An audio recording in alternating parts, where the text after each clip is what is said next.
Assalamualaikum warahmatullahi wabarakatuh. Hari ini kita akan belajar mengenai produk teknologi kesehatan, tepatnya adalah mengenai makanan kesehatan. Perkenalkan, saya Desti Ervira Puspaningtyas, SGZ MPH Dietitian, yang akan membahas mengenai macam-macam produk teknologi kesehatan, yaitu kajian mengenai makanan kesehatan. Adapun yang akan kita bahas yaitu mengenai teknologi kesehatan, definisi dari teknologi kesehatan, lalu makanan kesehatan, definisi dari makanan kesehatan dan berbagai inovasi makanan kesehatan, serta yang terakhir adalah contoh makanan kesehatan, baik pada kondisi umum dan sakit serta kondisi bencana. Kita mulai dari bahasan yang pertama, yaitu teknologi kesehatan. Teknologi berasal dari kata tekne yang berarti seni atau keterampilan. Atau dengan kata lain dapat kita artikan suatu cara, metode, atau kemampuan dalam memenuhi persyaratan keterampilan dalam bidang tertentu. Dapat pula diartikan suatu penerapan ilmu pengetahuan untuk tujuan praktis. Teknologi sendiri dipelajari dalam bentuk keterampilan manual atau sebagai ilmu terapan. Teknologi berperan dalam menjawab tantangan dan perubahan yang ada. Teknologi kesehatan merupakan intervensi yang digunakan dalam bidang kedokteran ataupun kesehatan dengan tujuan promosi, prevensi, screening, menegakkan suatu diagnosis, kuratif atau pengobatan, rehabilitasi, dan juga perawatan jangka panjang. Teknologi kesehatan sendiri dapat diterjemahkan sebagai suatu perangkat teknik, obat, prosedur, alat, dan juga bahan yang akan digunakan oleh profesional kesehatan dalam memberikan pelayanan kesehatan kepada perorangan ataupun masyarakat. Kita masuk ke makanan kesehatan. Apakah makanan kesehatan termasuk dalam bagian dari teknologi kesehatan? Terdapat suatu kaitan antara teknologi dan juga makanan. Seperti yang kita ketahui, makanan berperan dalam mempengaruhi metabolisme tubuh seseorang. Makanan kesehatan sendiri merupakan suatu makanan dengan kandungan gizi yang baik. Perkembangan teknologi akan menentukan teknik pengolahan dari suatu makanan. Sebagai contoh, pada awal mula peradaban, kita mengenal teknologi pengeringan. Bertambah menjadi teknologi pendinginan, bahkan pengasapan, penggulaan, penggaraman, penepungan, fermentasi, iradiasi, dan sebagainya. Penerapan suatu teknologi mewujudkan makanan kesehatan harus mencantumkan jenis dan jumlah zat gizi yang memberikan dampak kesehatan dalam suatu makanan, baik informasi mengenai energi, karbohidrat, lemak, protein, ataupun zat gizi yang lainnya. Makanan kesehatan sendiri merupakan makanan yang berperan dalam menjaga berat badan ideal seseorang, menjaga kebugaran tubuh, menjaga kesehatan tubuh atau organ tubuh, memperkuat konsentrasi dan daya ingat, serta dapat meningkatkan kekebalan tubuh. Seperti halnya bidang lainnya, penggunaan teknologi merupakan suatu jawaban dari tantangan yang ada. Dalam hal ini, makanan kesehatan merupakan suatu jawaban penerapan teknologi terhadap tantangan yang ada dalam bidang makanan. Permasalahan utama yang terjadi dalam bidang makanan adalah kurangnya bahan pangan dan tingkat kerusakan pasca panen yang tinggi. Berbagai usaha telah dilakukan untuk mengatasi permasalahan tersebut, mulai dari peningkatan produksi bahan pangan nabati. Namun, usaha tersebut tidak sejalan dengan pertambahan jumlah penduduk.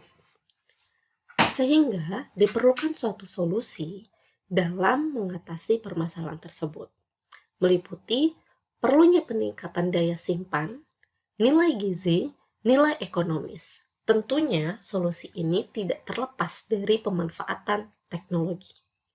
Berbagai inovasi telah dilakukan untuk menjawab tantangan tersebut, baik menggunakan teknologi pengeringan, teknologi penggulaan, teknologi penggaraman, teknologi pengalengan, pasteurisasi, sterilisasi, iradiasi, dan sebagainya. Inovasi penerapan teknologi pada bidang makanan tentunya mendatangkan berbagai manfaat, mulai dari memperpanjang waktu simpan suatu makanan, mempermudah proses penyimpanan dan distribusi makanan, memberikan nilai tambah ekonomis dalam hal menaikkan keuntungan produksi dan keuntungan penjualan suatu makanan, mendapatkan produk yang lebih menarik dan lebih bergizi, serta meningkatkan pengembangan industri di bidang makanan. Berbagai contoh inovasi teknologi pada makanan kesehatan. Enrichment atau suatu pengkayaan merupakan suatu penerapan teknologi dengan menambahkan satu atau lebih zat gizi pangan asal pada taraf yang ditentukan standar internasional. Terdapat berbagai jenis enrichment, mulai dari fortifikasi, suplementasi, dan komplementasi. Fortifikasi sendiri merupakan suatu penambahan satu atau lebih zat gizi, baik zat gizi mikro, mineral, vitamin, maupun zat gizi makro, protein, karbohidrat, dan lemak, pada taraf yang lebih tinggi dibandingkan kandungan gizi awal suatu produk makanan. Penambahan satu atau lebih zat gizi ini memiliki tujuan untuk memperbaiki dan mempertahankan kualitas gizi suatu produk makanan. Enrichment yang kedua yaitu suplementasi. Suplementasi merupakan suatu proses penambahan zat-zat gizi ke dalam makanan dengan syarat zat gizi yang ditambahkan tidak mengubah warna dan cita rasa bahan serta tidak menimbulkan interaksi negatif, stabil pada saat penyimpanan, serta jumlah yang ditambahkan sudah memperhitungkan kebutuhan gizi individu. Lalu, terdapat tipe yang ketiga yaitu komplementasi, di mana proses pengayaan ini meliputi pelengkapan atau melengkapi zat gizi pada bahan makanan yang defisiensi zat gizi tertentu, melalui pencampuran berbagai bahan makanan, sehingga defisiensi zat gizi pada makanan A dapat dilengkapi oleh makanan B, ataupun sebaliknya. Contoh inovasi teknologi lainnya pada makanan kesehatan meliputi pengurangan air atau teknologi pengeringan, baik teknologi pengeringan secara langsung menggunakan sinar matahari maupun menggunakan oven. Perlakuan suhu tinggi dengan teknik blanching, pasteurisasi, sterilisasi. Blanching merupakan suatu proses pemanasan bahan makanan dengan uap atau air panas pada suhu kurang dari 100 derajat Celcius selama kurang dari 10 menit. Pasteurisasi sendiri merupakan proses pemanasan bahan makanan dengan proses termal 65 derajat Celcius selama 30 menit. Sementara sterilisasi adalah suatu proses termal yang bertujuan untuk mematikan semua mikroba dengan teknik pemanasan selama 15 menit pada suhu 121 derajat Celcius. Teknologi lainnya adalah perlakuan suhu rendah yang kita kenal dengan teknik pendinginan dan pembekuan. Pendinginan adalah suatu proses penerapan teknologi untuk mempertahankan masa simpan makanan dengan suhu minus 2 hingga 10 derajat Celcius. Sementara pembekuan menggunakan suhu minus 12 sampai dengan minus 40 derajat Celcius. Teknologi lainnya yang dapat diterapkan meliputi teknologi fermentasi, yaitu suatu proses pembuatan makanan dengan menggunakan mikrobia atau mikroorganisme. Lalu terdapat penambahan zat kimia aditif seperti penambahan cuka, asam asetat, antioksidan, dan growth regulatory. Teknologi lainnya meliputi teknologi iradiasi, pengawetan, dan pengemasan. Iradiasi merupakan suatu aplikasi teknik radiasi pada suatu produk makanan. Pengawetan sendiri dapat dilakukan dengan teknik penggulaan, penggaraman, dan pengasaman. Pada proses pengasaman, kita dapat menggunakan asam sitrat, asam asetat, asam laktat, dan jenis asam lainnya. Teknologi pengemasan sendiri merupakan suatu cara untuk menjamin produk makanan dapat dikemas secara baik sehingga masa simpan dan juga proses distribusi makanan berlangsung dengan baik. Teknologi pengemasan sendiri sudah mulai dilakukan mulai dari penggunaan kayu, karton, gelas, metal, plastik, tetaprak, tetabrik, dan tetraking, yaitu suatu proses pengemasan produk cair yang dikemas secara aseptis steril. Berikut adalah contoh inovasi pada berbagai produk makanan. Pada teknik pengemasan, kita dapat melihat bahwa berbagai produk dapat dikemas dengan alat kemas tersendiri, mulai dari kemasan gelas kaca, kemasan berbahan kaleng, kemasan plastik, kemasan dengan ukuran besar hingga ukuran kecil, dan kemasan kertas atau kemasan tradisional. Tentunya, pengemasan makanan ini tidak lepas dari penerapan teknologi. Bahkan berbagai teknologi seperti fermentasi sudah dapat membuat produk makanan menjadi lebih sehat dan memiliki nilai plus tersendiri. Sebagai contoh, penerapan teknologi fermentasi pada makanan sumber karbohidrat, seperti pembuatan tape, pembuatan peyem, dan sebagainya. Produk lainnya meliputi pembuatan kecap, pembuatan tauco, ataupun pembuatan yogurt. Tentunya, pembuatan mentega dan juga keju tidak lepas dari penerapan teknologi. Begitu pula pada pembuatan alkohol. Produk tradisional pun juga menerapkan teknik fermentasi seperti tempe. Lalu sayuran, nata de coco, dan pembuatan penyedap rasa. Contoh lainnya adalah produk yang menggunakan teknologi pembekuan. Berbagai bahan makanan dapat disimpan secara beku ataupun dengan teknologi pendinginan disimpan secara dingin. Berbagai produk makanan juga dapat diolah dengan pengasaman ataupun teknik fermentasi.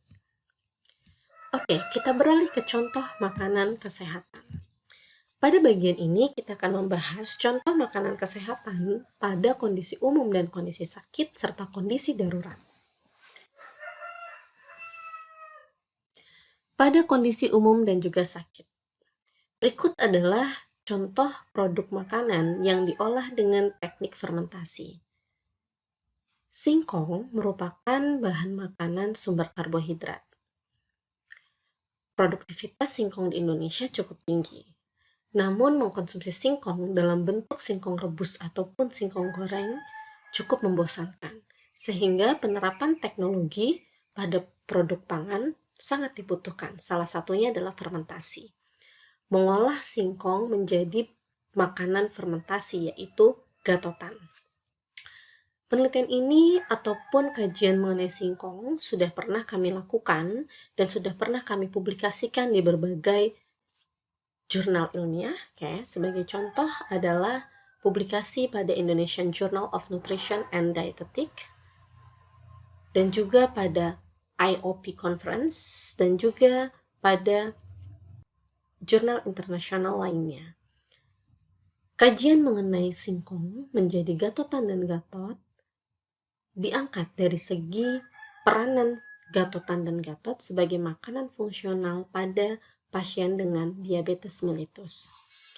Zat gizi yang diunggulkan dari penerapan teknologi fermentasi ini adalah peningkatan kadar serat pangan dan juga perubahan karbohidrat serta perubahan kadar pati resisten dari singkong menjadi gatotan. Singkong sendiri merupakan produk pangan lokal yang mudah dibudidayakan dengan produktivitas yang tinggi. Fermentasi singkong menjadi gatotan akan memiliki peranan dalam hal meningkatkan fungsional properties dari gatotan, memperbaiki indeks glikemik, menurunkan senyawa racun pada singkong, dan meningkatkan sensory value. Peningkatan functional properties terlihat dari adanya perubahan senyawa gizi dari penerapan teknologi fermentasi pada saat singkong diolah menjadi gatotan. Terdapat perubahan kadar oligosakarida, dekstrin, pati resisten, asam lemak, dan serat yang akan berefek terhadap perbaikan kondisi pada diabetes mellitus. Selain itu, proses fermentasi dapat menurunkan indeks glikemik dari gatotan, di mana gatotan dan gatot akan berperan dalam mengontrol kadar gula darah pada kondisi diabetes mellitus. Proses fermentasi sendiri dapat menurunkan senyawa beracun yang ada pada singkong, sehingga gatotan dan gatot dapat bebas dari aflatoksin. Selain itu, adanya proses fermentasi ini dapat meningkatkan sensory value dari gatotan, di mana gatotan atau gatot memiliki tekstur yang lebih kenyal sehingga meningkatkan sensori pada saat mengkonsumsi makanan tersebut. Teknologi fermentasi memungkinkan gatotan dan gatot diangkat sebagai pangan fungsional yang dapat memberikan efek kesehatan pada kondisi diabetes mellitus. Gatotan dan gatot sendiri memiliki IgA yang rendah dan serat yang tinggi akibat proses fermentasi dari singkong menjadi gatotan dan gatot.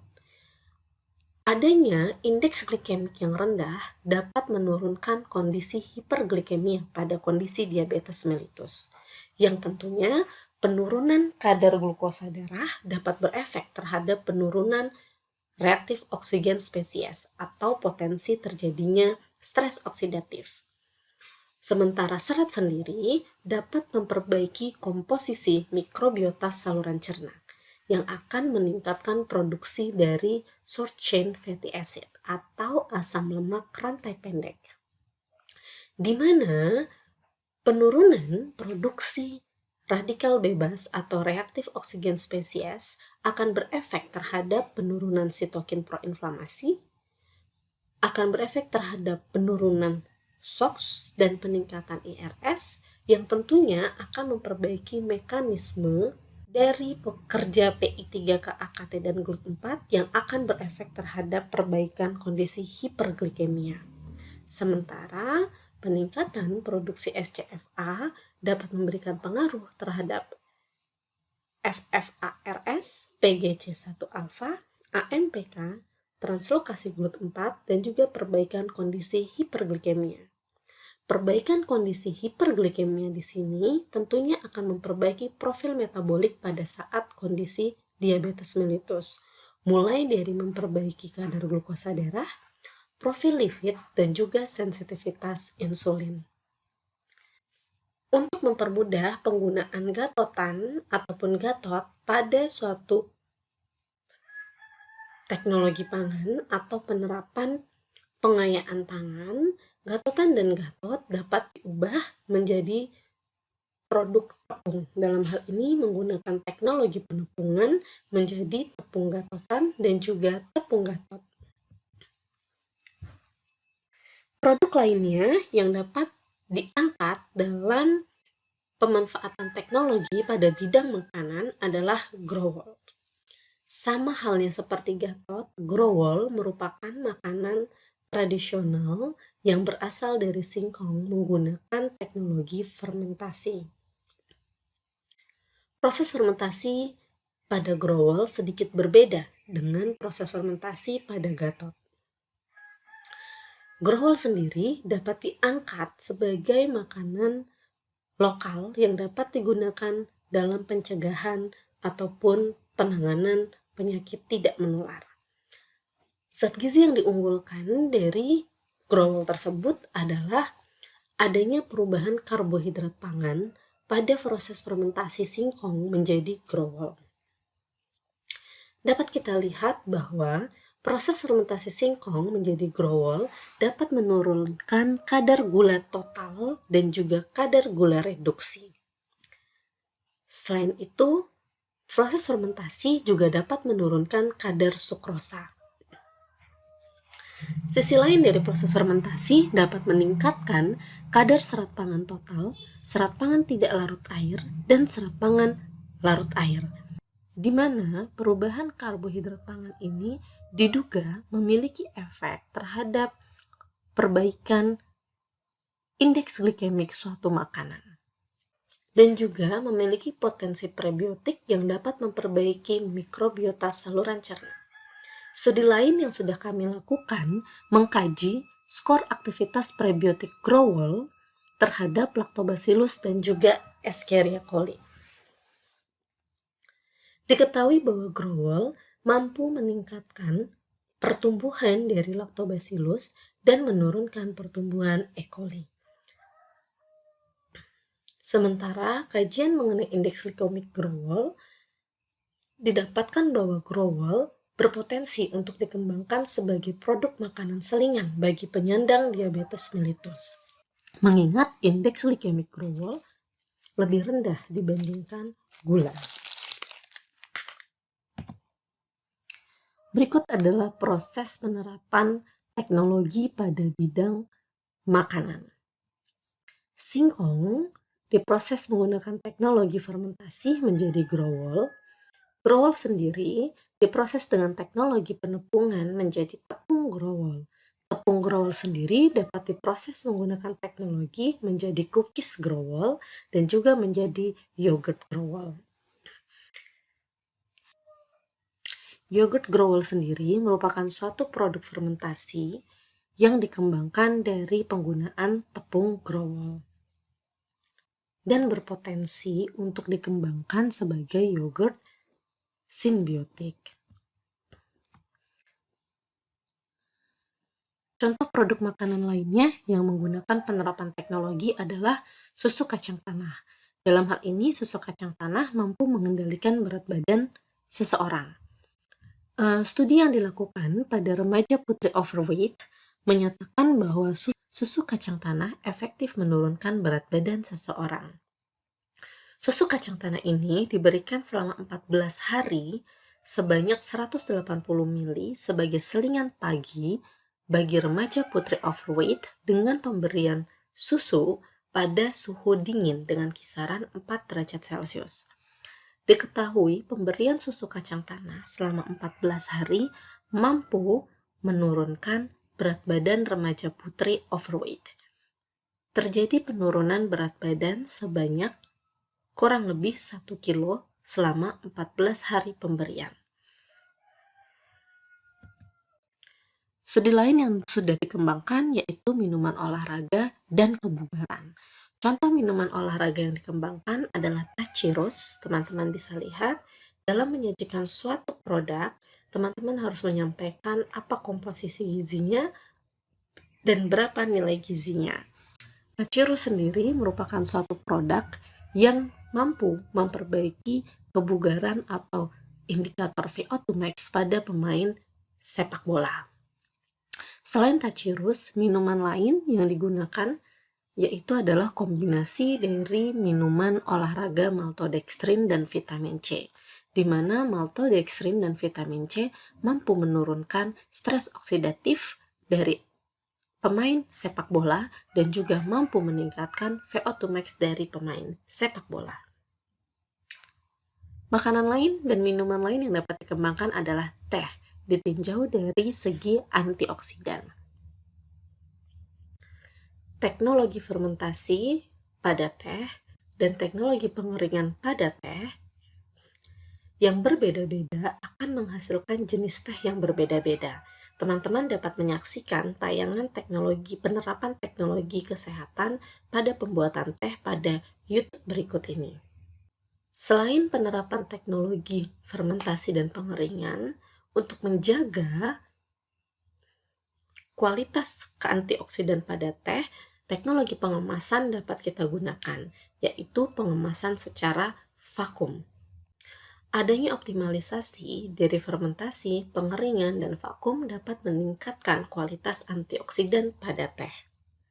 Selain makanan pada kondisi umum dan kondisi sakit, penerapan teknologi dapat dilakukan pada pangan darurat pada kondisi bencana.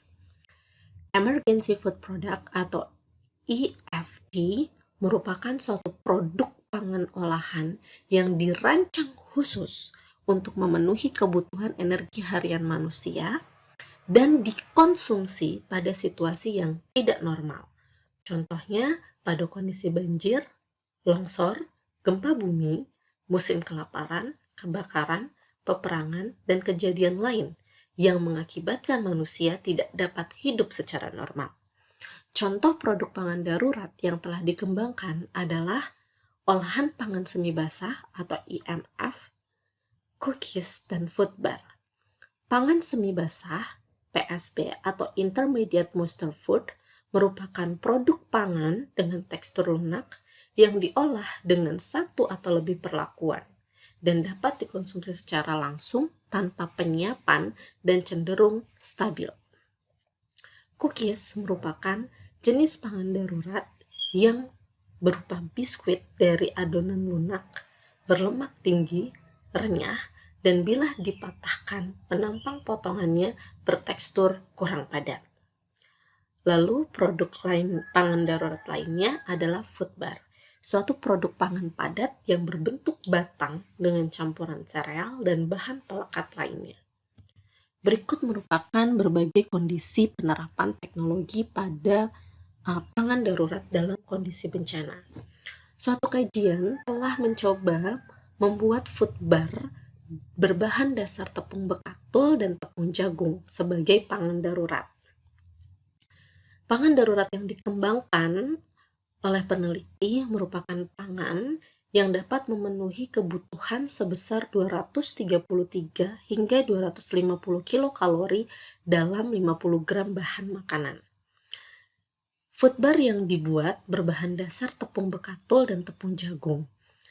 Tentunya dasar pemilihan bahan makanan ini dapat dikaji dari kandungan gizi dan juga ketersediaan makanan tersebut. Bekatul sendiri merupakan produk yang tinggi kandungan gizi namun belum dimanfaatkan secara optimal dalam pembuatan atau dalam teknologi pangan.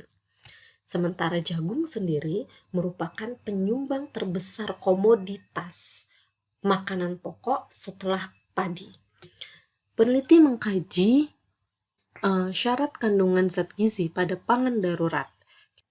Pengembangan pangan darurat harus memenuhi syarat kandungan zat gizi pangan darurat per porsi ataupun per 50 gram pangan darurat. Dalam 50 gram pangan darurat harus memiliki kandungan energi 233 hingga 250 dengan kandungan lemak 35% dari kalori hingga 45% dari kalori atau setara dengan 9,1 gram hingga 11,7 gram dan kandungan protein 10% hingga 15% dari kalori atau berkisar 7,9 hingga 8,9 dengan kandungan karbohidrat 40% hingga 50% dari kalori atau berkisar 11,7 hingga 14,7.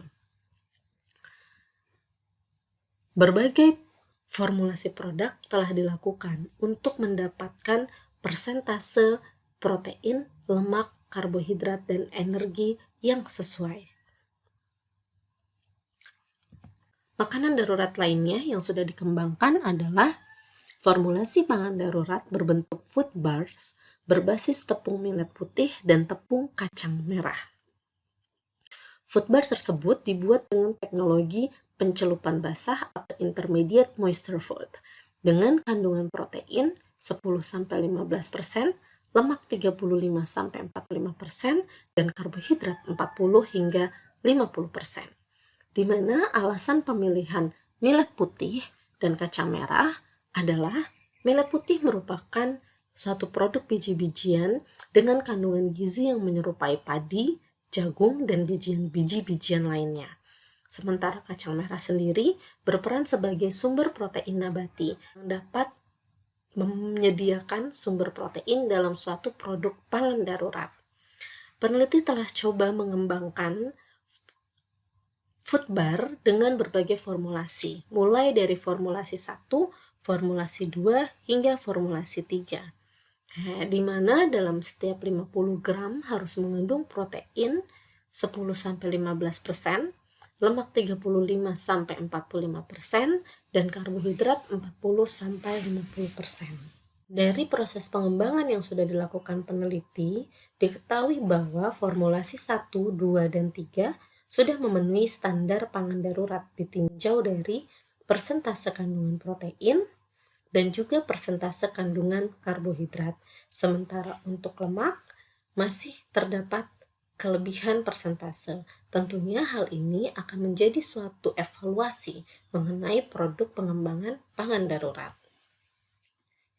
Berbagai pengembangan pangan darurat lainnya yang sudah dilakukan adalah formulasi biskuit padat siap santap untuk makanan darurat.